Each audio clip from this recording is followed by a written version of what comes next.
welcome to the channel. I'm back to break down this Week 3 Thursday Night Football NFL DFS slate on Draftkings and Fanduel. Excited to get into the Showdown breakdown. Before we do, a quick reminder that if you do enjoy the content at any point in this video, if you could please take a moment to leave a like on this video, subscribe to the channel, hit the notification bell so you don't miss any future content that I upload. That would be greatly appreciated. I'll be here all NFL DFS season long, breaking down these NFL DFS slates to help you guys become better NFL DFS players. Hope you guys win some money on these slates.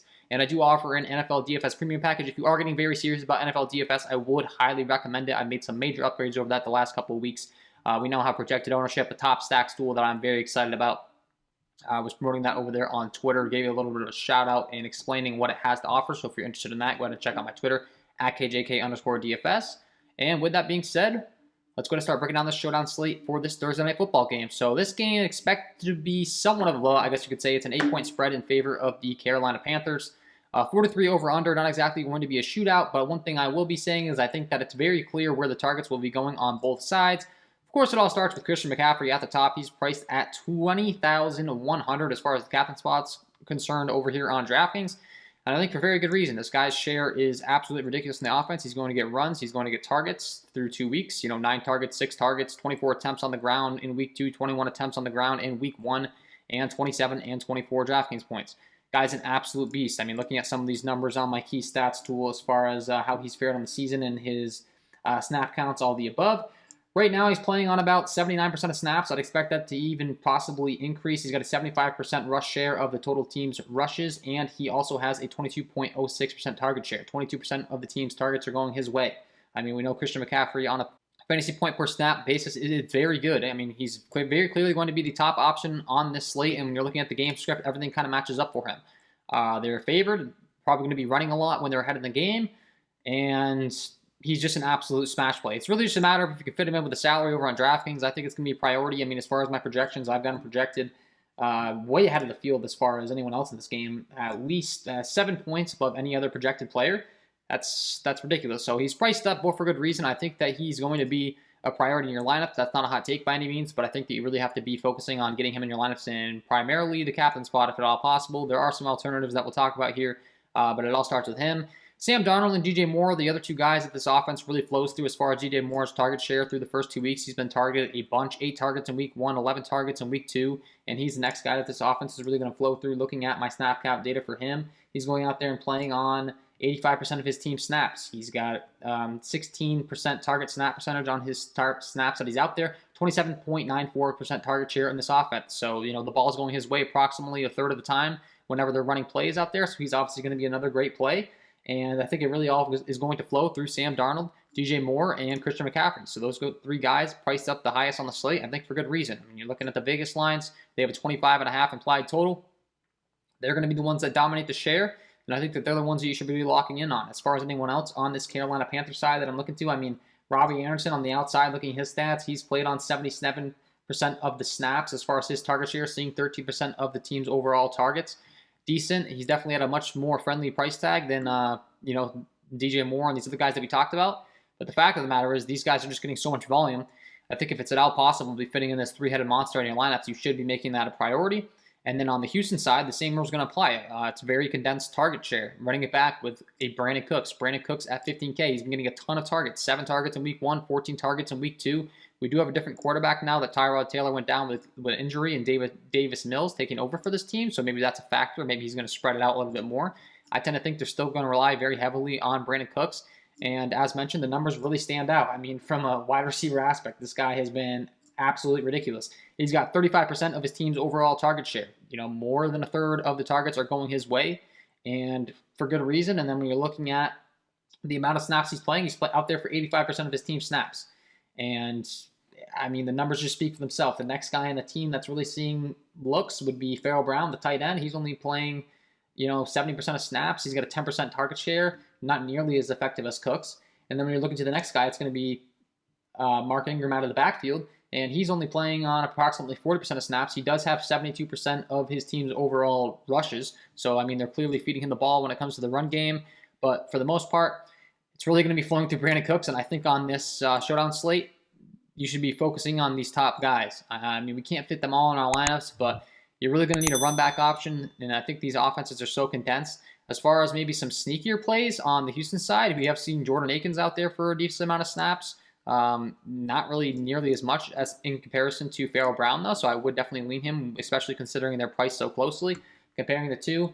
As far as their snap counts are concerned, Pharaoh Brown's been out there for 70% of the snaps, and Jordan Akins has been out there for, well, 60% of the snaps, so I guess you could say it's fairly close, but then the target share, Akins only seeing about 6% of the total target share, Pharaoh Brown seeing 10% of the team's total target share, and I just think for that reason, I mean, he's the one that I would be leaning to, and no one else in this game is really going to be all that appealing. David Johnson, from a salary relief aspect, he's seeing 18% of his team's total rushes, 12.5% target snap percentage, and a 29.2% touch snap percentage when he's out there on the field, getting the ball about 30% of the time. So if you want to go to a David Johnson as a backup running back in this game, maybe passing behind in the game, and they need some more pass-catching ability, he is a pass-catching running back, so you can make an argument that maybe they get down on this game, they have to throw to him a lot more rather than going to the likes of Mark Ingram. And honestly, that does make a lot of sense to me, but you look at Mark Ingram, 26 attempts in week 1, 14 attempts in week 2. The volume is definitely more so there for him. But honestly, this slate, I would say it's going to come down to leverage. Number one thing we learned about Showdown slates is that the QB position is very rarely the top scoring guy. I've learned that the hard way. I keep trying to force the QB into my captain position. It's statistically shown that the QB is not in the top captain spot oftentimes in these Showdown slates. We saw that Monday night with Aaron Jones. I mean, Aaron Rodgers had a great game, second highest scorer on that slate, but Aaron Jones was the guy that was willing to getting in the end zone on the receiving end of those Aaron Rodgers throws, and Aaron Jones just absolutely blew him out of the water as far as from a Showdown format aspect. So I would highly be prioritizing Christian McCaffrey, DJ Moore, Brandon Cooks in my captain spot if you want to get fancy with it. I mean, I don't really see anyone that we can really get all too fancy with it. As far as a run back option on the Carolina side, Dan Arnold could maybe be a guy you're looking to, but I'm not getting all too excited about him.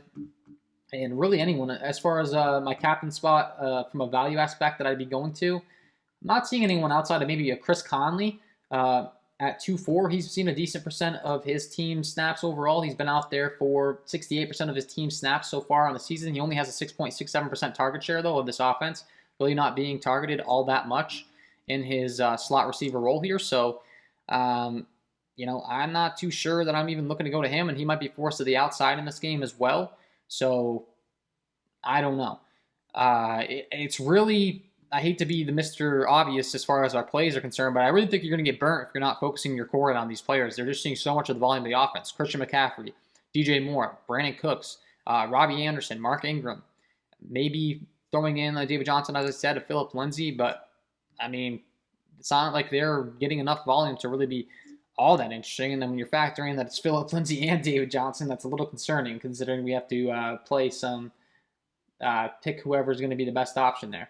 So, yeah, that's what I'd be looking to overall in this slate. As far as from a lineup construction, building out a lineup here, we start out with Christian McCaffrey in the top. As I said, we want DJ Moore. We want Brandon Cooks if at all possible. Just seeing where that's going to land us as far as salary. That leaves us with about $3,100 left on the table. We have Terrace Marshall Jr. At 4K as far as on the Panthers side, who's seeing a decent amount of snaps. If we want to go to him, I could always pair him up with, I talked about Pharaoh Brown on Houston as far as the run back option in this game. That leaves us with 2,700, maybe throwing in Jordan Akins here. And, we have a pretty good lineup there with the core. And, that's the main target share of who's really going to be out there on the field, who's seeing these touches. I ran the numbers by you. It's really that obvious. As far as Fanduel is concerned, the MVP slot, once again, I think you have to get Christian McCaffrey in there. I have him pegged out as a clear top option on this slate. As far as the Fanduel prediction, I talked about the difference in fantasy points on Draftkings. Fanduel, I once again have him projected for, about 5 more points than anyone else on the slate. And that's including the QB position, so that's pretty relevant here.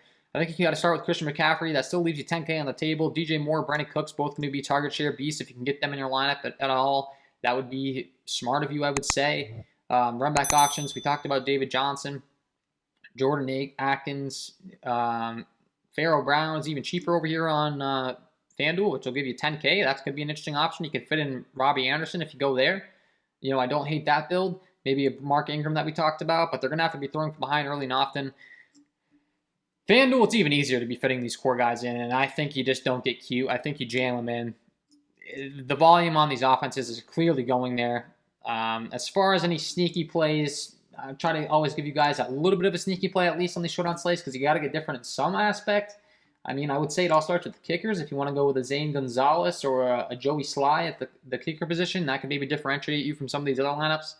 I'm not really sure that's the way to go, but on the showdown slate, you got to get different somehow. You could be going there. We've talked about Pharaoh Brown. I'd expect he probably gets a decent amount of ownership.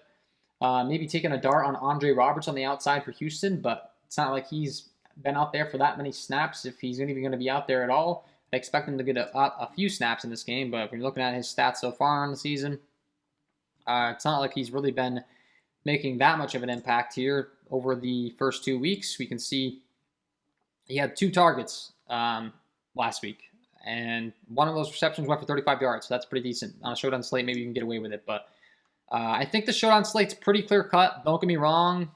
Hate to be boring, but I think that if you just stick to your guns and really play the smart plays here that are getting the most target share, maybe other people will try to get too cute and you can just go ahead and cash in your prizes. Hopefully get to the top with maybe one different guy in the lineup, one dart throw that we talked about.